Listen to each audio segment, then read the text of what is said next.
guys, and hello everybody. Welcome to the International Chess Academy. I'm Coach Sean. Today we're going to be looking at a game that I played against Fabiano Caruana, he had just got from number 2 to number 3 in the world. This was March of last year, a little over a year ago. And as many of you guys already know, he has just won the Candidates tournament and will be facing Magnus Carlsen in November. I played Fabiano I played Fabiano 6 times in tournaments when we were younger. He was 4 years younger than me. I have a 3-3 tournament record against him, so when I had the chance to play him in a simul, I was obviously very excited to play him as a 2800 elite grandmaster. I also was a little bit nervous that if he ever became world champion, I wouldn't have my 50% score anymore against him. But I actually managed to win the game. So now, if I wasn't already rooting for Fabi, which I would have been anyway, for both the fact that he is a very nice, charismatic guy, I'll do great things for American chess, and because, it'd be cool to have another American world champion, first guy since Bobby Fischer, if he makes it.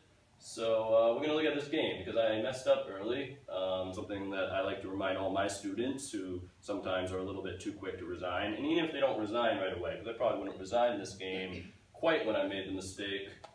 A lot of people resign mentally, even if they play on a few moves, and I think that this game shows at least, some effort to create some controversy when I was in a worse position, maybe create some chances. Everybody makes mistakes eventually, even the best players in the world. So we're going to look at what happened here. So this was a Tarish defense.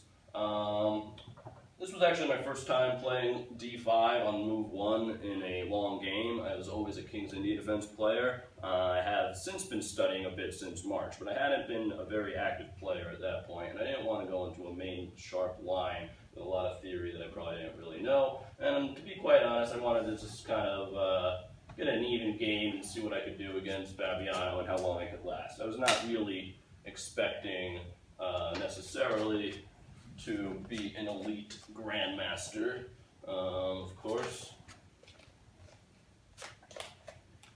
I'm going to just go through these opening moves pretty quickly. Now we get to a position like this, where black has an isolated queen's pawn in the center. While this is obviously a weakness, we can see that the bishop on g2 is targeting it, the knight on c3, the queen here. Black, in exchange for creating this weakness, has, on the one hand, a pawn that can create some problems for white, especially if we manage to push it, and we'll get to this in a second, but control of the d4 square is very important in these isolated queen's pawn positions. We also just have active pieces. A lot of d4, d5 openings, black doesn't get to activate his pieces quite this way. So you have kind of a weakness in the center that, especially if it goes into the endgame, can be a problem. But at the moment, this is a pretty normal position. That said, I didn't really know the opening theory too much. I was more familiar with the line where my pawn actually gets to c4 and the bishop comes out. And so while we are not actually that far, I'm going to just glance at my phone because that's where my notation is. It's already a little bit out of theory, and it quickly showed not just that I was out of theory, but that I was a little rusty or a little bit too excited to be playing Fabiano because I pretty quickly blundered here. So he is hitting the bishop with the discovery attack, bring it back, try and help out with that pin a little bit, and if he is able to keep control of this square, it's a little bit more annoying for me. Because that makes it harder for me to fix my weakness. Knight to d4, queen to d7. So he takes here, and now he goes here. So this is a big part of the idea of rook c1, trying to get control of here. I no longer have an isolated queen's pawn. I do have a backwards c6 pawn, and I also have some holes that white can try and infiltrate here. At this point, I made just a silly blunder.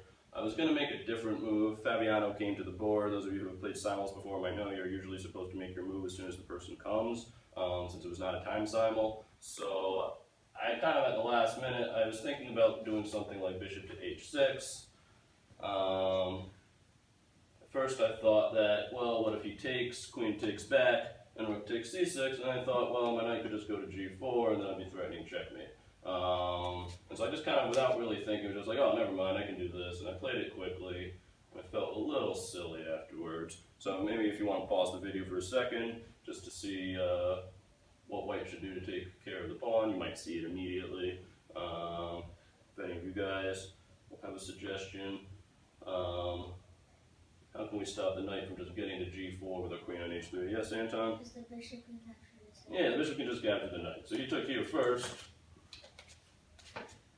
and of course does not just take the c6 pawn, allowing the knight to come in here, threatening checkmate, but very simply takes the knight first, and now takes this pawn.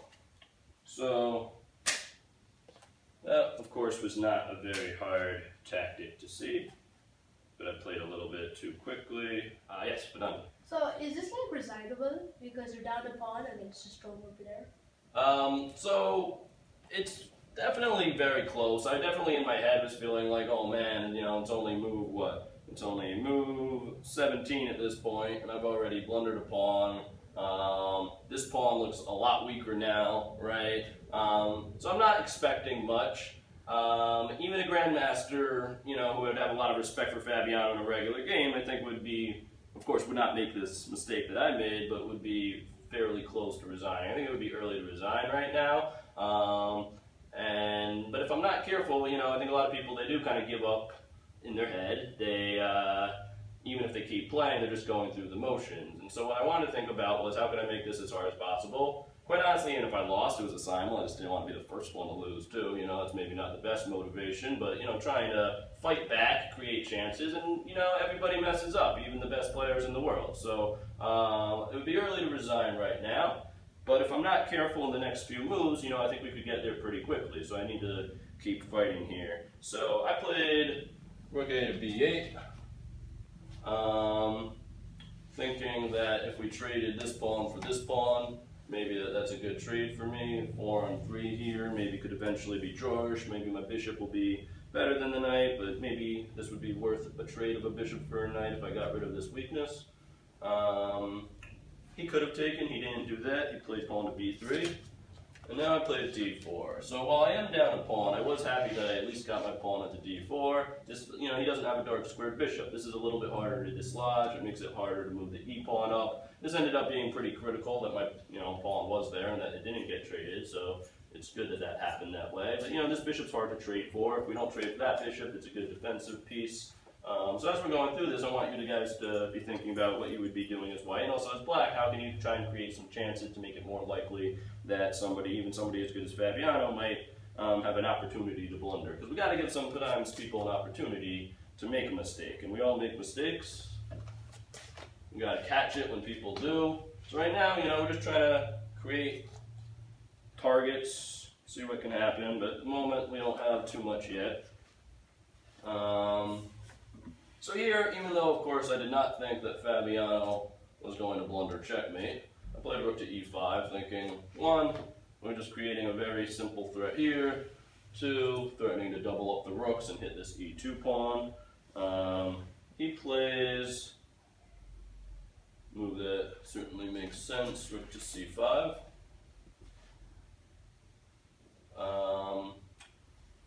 So I didn't really want to trade all the rooks. So if I take back with this rook, I thought he would just put the rook here.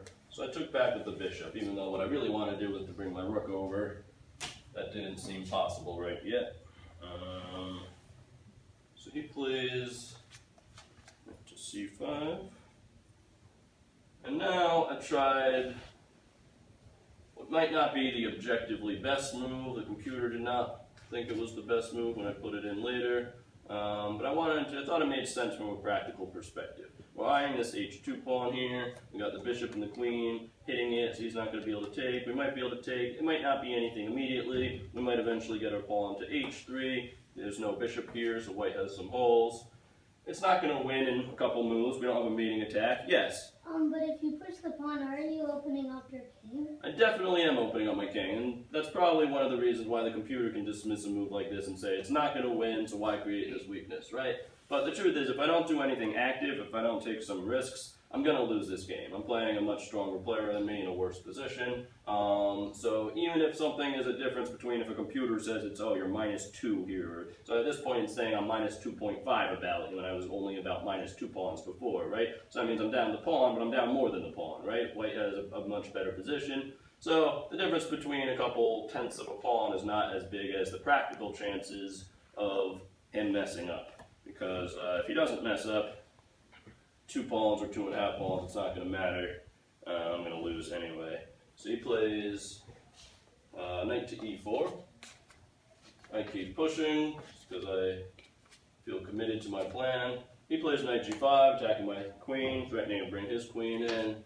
I played here attacking the rook. Now, if this was a slower time control, if this was not a simul, I am very confident that Fabiano would have played this move. I think he very quickly saw queen here, queen check was a bad idea.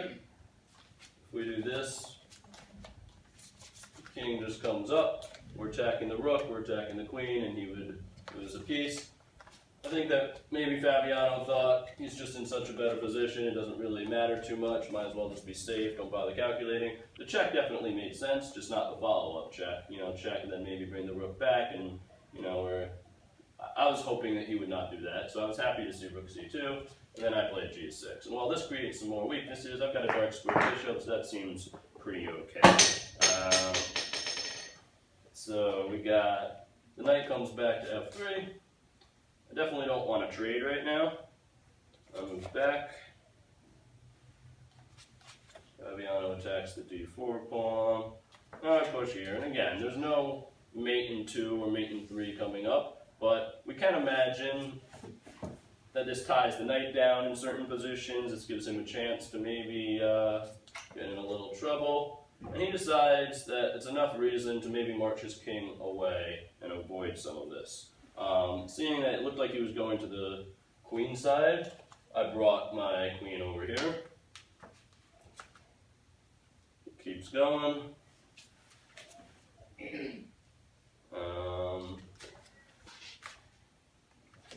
Check, the king keeps marching. So was he forced to do all this? No. Should he still be winning? Definitely. But at this point, I'm in a much better position than I was when I first lost the pawn. I got my pawn into d4. I still have pieces connecting this. His knight was tied down in a lot of these positions with my queen coming in with check and taking this pawn. So even though I'm not going to checkmate him here, this pawn is still an annoying threat for him. While the king is marching over here, I've got a dark square bishop and he doesn't. And there are some holes that I could potentially get through here. So while I still was expecting to lose in this position, I felt like I was fighting back a little bit, creating some opportunities. And the game continued like this. Play rook d8, just supporting my d4 pawn again. He continues to run with his king. Yes? Before that move with the king, why couldn't he just take the pawn? Why couldn't he just take the pawn? How many pieces are attacking it? Well, no, before the rook. Before the rook moved. Go back 1 second. What was the last position? Oops, sorry, I'm going the wrong way here. You were saying before the rook moved over and before the king moved to c1. So you are asking why he doesn't go here. So this is, again, when we were talking about the pawn here, the knight's a little bit tied down because I'm threatening to check, I'm threatening to take this pawn. And then even if it's a trade of pawns, this pawn will be really dangerous. So I would be very happy with that trade. I also might be able to come in and take here. So eventually he's going to want to do that probably, but he can't quite do it